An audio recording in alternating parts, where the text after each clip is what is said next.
చందు గారికి ఇంతకుముందు మీరు జర్నీ చేసినప్పుడు చాలా సీరియల్స్లో కూడా చేశాను కదా, ఇలాంటి అంటే అమ్మాయిల పిచ్చి ఏమైనా ఉండేది? వెళ్ళి ఇగో అమ్మాయి డబ్బులు ఇచ్చి దాన్ని సోషల్ పోస్ట్లో పెడితే ఎవరికి ఎలా ఉందో తెలియదు, కానీ నాకైతే పానం పోతుంది.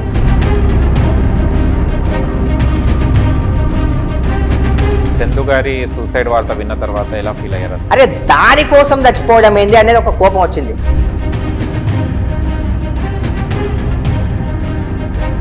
అతను ఉండేసి చాలా డిప్రెషన్కి వెళ్ళేసి అదే ఇంట్లోకి వెళ్ళడం, నన్ను రమ్మంటారు ఎవరితో లాస్ట్లో కూడా చాట్ చేయడం జరిగింది, వాట్సాప్ చాట్ కూడా. 2-3 ఎఫ్ఐఆర్ ఉంది ఆ అమ్మాయికి. లాస్ట్కు చివరిగా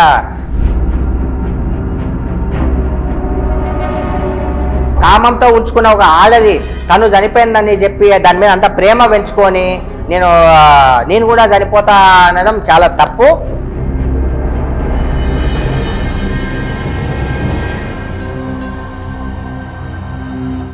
హాయ్ హలో నమస్తే, వెల్కమ్ టు సోషల్ పోస్ట్. నేను మీ యాంకర్ పప్పు. ఈ రోజు మనతో స్పెషల్ గెస్ట్ ఉండండి. ఆ గెస్ట్ ఎవరో కాదు, చందు గారి క్లోజ్ ఫ్రెండ్ అయిన ఓల్డ్ సిటీ సూర్యాబాయ్ గారు.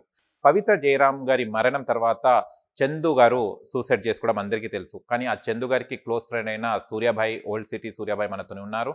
అసలు చందు గారి ఫ్రెండ్ ఎలా అయ్యారు అండ్ ఇలా సూసైడ్ చేసుకోవడానికి రీజన్ ఏంటో తన మాటలు తెలుసుకోవడానికి ప్రయత్నిద్దాం. నమస్తే భాయ్. నమస్తే. అతను ఉండేసి చాలా డిప్రెషన్కి వెళ్ళేసి అదే ఇంట్లోకి వెళ్ళడం, నన్ను రమ్మంటారు ఎవరితో లాస్ట్లో కూడా చాట్ చేయడం జరిగింది, వాట్సాప్ చాట్ కూడా. వాళ్ళ ఫ్రెండ్తో ఇంకొక నాకైతే తెలియదు, ఆ ఫ్రెండ్ నాకు తెలియదు, వాళ్ళ కామన్ ఫ్రెండ్ అనుకుంటా, కానీ చాట్ చేయడం జరిగిందంట, చనిపోతా అది ఇది అనడం జరిగిందంట. ఆ బ్రదర్ కూడా వద్దు అలా చేసుకోకు అది ఇది అవన్నీ చేసాయంట.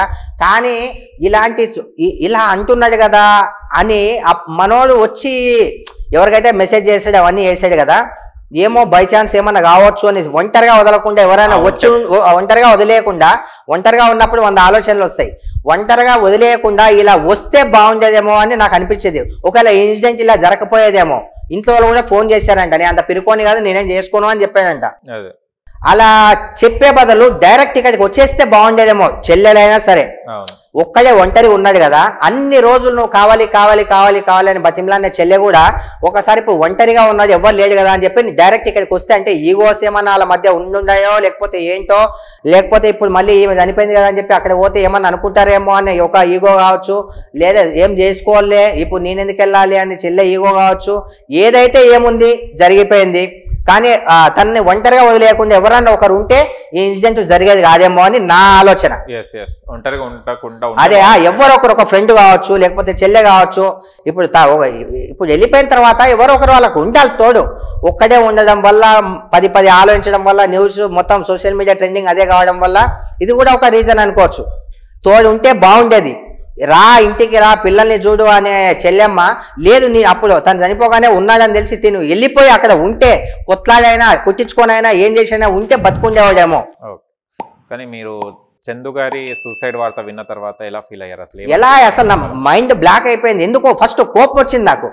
అరే దానికోసం చచ్చిపోవడం ఏంది అనేది ఒక కోపం వచ్చింది. మరి ఎందుకు చనిపోయాడు అని అసలు 10 విధాలుగా ఆలోచించినా కూడా నాకు అర్థం కాలేదు.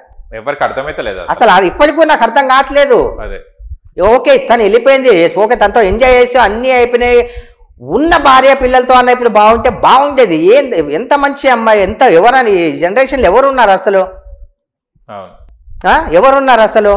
కానీ ఇక లోపల ఏందో అనేది మనకు కూడా పూర్తిగా తెలియదు బ్రదర్. ఎందుకంటే మనము ఒకరినే మైనేజ్ చేసి ఒకరినే ప్లస్ చేసి మాట్లాడొద్దు. 2 సైడ్లు మాట్లాడాలి. మనం అద్దె లేదని చెప్పి తప్పుగా అలా ఊహించుకోవడం. ఎందుకంటే మనకు తెలియని విషయాలు కూడా వాళ్ళ భార్యాభర్తకు తెలిసి ఉంటాయి కొన్ని. లేనోని గురించి తప్పుగా మాట్లాడడం, చాలా ఉంది కదా అని చెప్పి చెల్లెను పైకి లేవటం ఇది ఎంత కరెక్ట్ కాదు. పైన నాకు తెలియకపోయినా మీకు తెలియకపోయినా వాళ్ళ భార్యాభర్తల మధ్య ఏముందో, అసలు ఏం జరిగిందో ఏంటో అనేది పైన ఉన్న భగవంతుడికి తెలుసు. ఇక భగవంతుడే అన్నీ చూసుకుంటాడు. ఒకటి మనతో పాటు ఇప్పుడు మనం ఏం చేయాలంటే నష్టపోయిన ఫ్యామిలీకి మన వంతు సాయంగా ఏదైనా చేయాలని చెప్పి నా కోరిక, అంతే. చందు గారికి ఇంతకుముందు మీరు జర్నీ చేసినప్పుడు చాలా సీరియల్స్లో కూడా చేశాను కదా, ఇలాంటి అంటే అమ్మాయిల పిచ్చి ఏమైనా ఉండేది? లేదండి తప్పు, అదైతే అపోహ. అలాంటి ప్రతి ఒక్కరితో ఫ్రీగా నీట్గా మంచిగా మాట్లాడేటోడే తప్ప ఇలాంటి మనకి ఆ థింకింగ్ ఎంతసేపు వాళ్ళ భార్యతోనే ఉండే మాటలు. షోస్ కూడా తీసుకెళ్లాడు కొన్ని, సాయి కుమార్ గారి షోకి. అదే చెప్తున్నాను కదా, వాళ్ళ భార్యతోనే మంచిగా ఉండేటోడు తప్ప ఇట్లా వేరే స్త్రీతో నేను చూడడం కానీ అవి కానీ అవ్వలేదు. ఈ మధ్య కాలంలో మా మమ్మీ చనిపోవడం వల్ల నా బిజీలో నేనే అయిపోయి, నా ఆలోచనలో నేనే అయిపోయి ఇలా అంతే కొంచెం తప్ప అంతకుమించి లేవు. మనోనికైతే అలాంటివి లేవు, ఈ తిను మాత్రమే. ఓకే. అలా. రీల్స్ లో కూడా చూస్తే కనుక చాలా వాళ్ళతోనే అసలు వీళ్ళే భార్య భర్తలు అన్నట్టుగా అదే మనమే ఇంత బాధపడుతున్నాం అంటే శిల్ప అమ్మ ఎలా బాధపడి ఉండాలో ఏమో అన్ని పక్కన పెడితే వాళ్ళిద్దరి మధ్య ఏం జరిగిందనే పూర్తిగా తెలియదు మనకు. ఎందుకంటే మనం తప్పు చేశారని చెప్పి అదే మాట అనకుండా ఏం జరిగిందో మనకు కూడా పూర్తిగా తెలియదు. ఒక భార్యాభర్తలు రూమ్లోకి వెళ్ళి అక్కడ ఏం జరుగుతుందో మనం చూడలేం, చెప్పింది వినడం తప్ప. ఎంతవరకు తప్పో ఒప్పో ఎంతవరకు ఇవన్నీ పక్కన పెడితే అది. మీరు లాస్ట్ కి చందు గారికి అండ్ చందు గారి ఫ్యామిలీస్ కి ఏం చెప్తారు? చందుబాయ్ ఇక వెళ్ళిపోయావు, ఎట్లా వెళ్ళిపోయావు, అందరినీ శోకసంద్రంలో వదిలేసి వెళ్ళిపోయినావు. ఇక తను వెళ్ళిపోయిన తర్వాత నువ్వు వెళ్ళిపోకుండా ఉంటే బాగుండేది. మరి ఏ సిచ్యువేషన్లో అలా జరిగిందో, ఎందుకు అలా ఊహించుకున్నావో, ఒక తోడు లేకపోవడం వలన, పక్కన ఎవరు లేకపోవడం వలన ఎందుకు అంత డిప్రెషన్ గురైనావో, ఏందో అయిపోయింది. ఎక్కడున్నా నీ ఆత్మ శాంతించాలని చెప్పి మనస్ఫూర్తిగా కోరుకుంటున్నా. ఈ పవిత్ర లాంటి ఆడోళ్ళు, ఇలాంటి ఆడోళ్ళు ఎవరైనా ఉంటే ఇలా పెళ్ళైన వాళ్ళ మధ్యలోకి జొర్రి ఇలా ఇవన్నీ చేయకుండా, ఇంకొకసారి ఇలాంటివి ఏవి జరగకుండా ఫర్దర్గా ఏమైనా స్టెప్స్ తీసుకోవాలని చెప్పి మనస్ఫూర్తిగా కోరుకుంటున్నా. ఇప్పుడు చందు గారి ఫ్యామిలీ ఏదైతే ఉందో ఎక్కువ నెగిటివ్గా పెట్టకుండా, అది చేయకుండా ఇది చేయకుండా. ఇంకో విషయం ఏంటంటే మీరు సాయం చేస్తున్నట్టు కూడా, ఎందుకంటే సాయం చేస్తున్నట్టు కూడా 10 మందికి తెలియకుండా మీరు ఏదైనా చేస్తే బాగుంటుందని నా ఆలోచన. ఎందుకంటే సాయం చేస్తున్నా అని చెప్పి అందరి ముందు ఇచ్చి అది షో అప్ చేసి చందుని తక్కువ చేసినట్టు అవుతుంది. ఎందుకంటే వాడు పోయేదేదో అట్లా వెళ్ళిపోయి చూసినా ఈమెకి బతుకు కలిగించిండు అని అనుకుంటారు. దయచేసి మీరు సాయం చేయాలనుకుంటే ఏదైనా సరే, నేను అందరి విషయంలో నేను చెప్పట్లేదు, ఒక చందు ఫ్యామిలీ ఒక విషయంలో అని చెప్తున్నా. సాయం చేయాలనుకుంటే 10 మందికి కనిపించేలాగా చేయకండి. ఆమెను ఫుల్ మనం ఇచ్చినాం అనే ఆలోచన వాళ్ళకు. అంత చదువుకున్న అమ్మాయి కదా, తనకు కూడా గిల్టీగా ఫీల్ ఉంటుంది. ఎవరి ఆత్మాభిమానం వాళ్ళకు ఉంటుంది. సో చందు ఏం లేకుండా ఇలా చేశాడు, ఇప్పుడు మేమందరం ఇలా ఇస్తున్నాం అని అతను కూడా మనశ్శాంతి లేకుండా చేయకండి అతని ఆత్మకి. దయచేసి మీరు చేసే సాయం ఏదైనా సరే గూగుల్ పే, ఫోన్పే చేయండి. వాళ్ళ ఇంటికి వెళ్తే ఫర్దర్గా ధైర్యం చెప్పి ఎవరికి తెలియకుండా ఆ పోస్ట్ మీడియాలో చేయకుండా చేస్తారని చెప్పి మనస్ఫూర్తిగా కోరుకుంటున్నా. ఎందుకంటే ప్రతి ఒక్కరికి మనసాక్షి అనే ఉంటుంది. మీరు ఎంత ఇచ్చుంటారో మీకు తెలుసు. అది మీడియాకి వైరల్ చేయడానికి అవసరం లేదు. ఎందుకంటే ఈ చేతితో ఇస్తే ఈ చేతికి తెలియదు అంటారు. కొన్ని విషయాల్లో తెలియాలి. ఇప్పుడు జరిగిన సిచ్యువేషన్ ఈ సందర్భంలో తెలియాల్సిన అవసరం లేదు. ఇది నా ఆలోచన. నిన్నటి చాలా మంది చెప్తున్నది అంటే, చాలా మంది ఆర్టిస్టులు ఉన్నా కానీ ఎవరు కూడా ముందటికి రావడం లేదు మాట్లాడడానికి. సూర్యాభాయ్ ఎందుకు వస్తున్నారు మాట్లాడడానికి, ఫేమస్ కావడానికి అని అంటున్నారు. దీనికి ఏమంటారు మీరు? ఫేమస్ని కావడానికి ఏంది భయ్? నేను ఎప్పటి నుంచో ఫేమస్ అయిపోయినా. నేను ఎప్పటి నుంచో ఫేమ్ ఉన్నోని. నన్ను గుర్తుపట్టినోడు ఎవరు లేడు. ఎప్పటి నుంచో ఫేమస్ ఉన్నానేగా లాస్ట్ టైం ఇంటర్వ్యూ తీసుకున్నావు నన్ను. నేను కాదు, జనాలు అంటున్నా. సరే అనుకోని భయ్, అనుకునే వాళ్ళకి నాకేం ప్రాబ్లం లేదు. ఇప్పుడు ఈ విషయం చెప్తే నేనెందుకు ఫేమస్ అయితే చెప్పు, ఎందుకు ఫేమస్ అవుతా?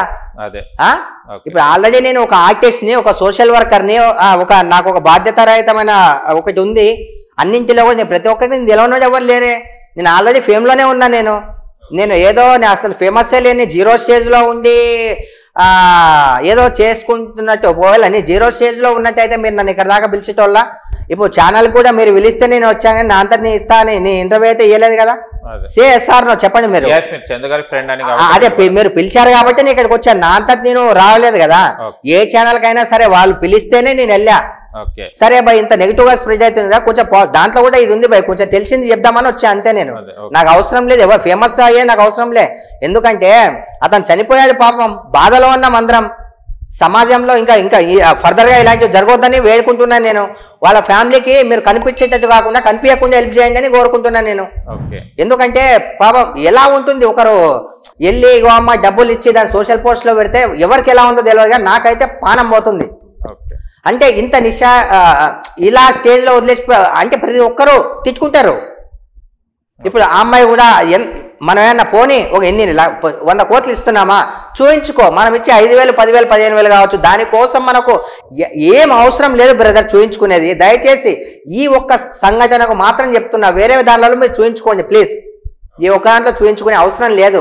ఎందుకంటే చూస్తేనే అర్థమవుతుంది ఎంత వాల్యుబుల్ సిస్టర్, ఎంత డిగ్నిఫైడ్గా, ఐ మీన్ తను కూడా చదువుకున్న వ్యక్తి. అరే ఒక సాయం చందు ఇలా నెగిటివ్, అరే ఇది ఇట్లా వేసింది కదా ఇట్లా అయింది అనేది రాకుండా ఒక ఫ్రెండ్గా తప్పు చేసేదని ఒప్పుకుంటున్నా. నేను తప్పు నేనేంది జనాలే ఒప్పుకుంటున్నారు. అలా మీరు చేసే సాయము ప్లీజ్ దయచేసి కనిపించకుండా చేయండి, ఇది నా రిక్వెస్ట్. ఓకేనండి, thank you so much. Thank you. చాలా బాధగా ఉంది. ఎందుకంటే మనం గత ఇంటర్వ్యూలో ఏమో మీ హ్యాపీని పెంచుకోవడం జరిగింది, ఇదేమో సాడ్, మీ ఫ్రెండ్ని కోల్పోవడం జరిగింది, మంచి నటుని కూడా కోల్పోవడం జరిగింది, ఫ్యామిలీ కూడా చాలా. అరే బీభత్సమైన నటుడు, ఒక ఎట్లా భీముల్లా కనిపిస్తాడు, మంచి నటుడు. అదే ఓకే, థ్యాంక్ యూ. లాస్ట్లో చెప్పాలంటే ఫ్యామిలీకి ఏం చెప్తారు చిన్న మాటలు? చందు తరపున, చందు నాకు ఫస్ట్ పరిచయం కాబట్టి చందు తరపున నా చెల్లెలు అంటే నేను వాళ్ళు నా మేనకోడలు అల్లుడు, సరేనా? నా వంతు నేను ఏం చేయాలో నేను చేస్తా, నాకెవరు నాకు చెప్పాల్సిన అవసరం లేదు, నేను ఏం చేయాలో నేను చేస్తా. Thank you so much. Thank you. చూసారు కదా ఫ్రెండ్స్, మీకు కనుక మా వీడియో నచ్చింది లైక్ చేయండి, షేర్ చేయండి, కామెంట్ చేయండి, సబ్స్క్రైబ్ ఛానల్ అక్కడ గంట సింబల్ టంగునుకోండి. నేను మీ యాంకర్ పప్పు. Bye bye.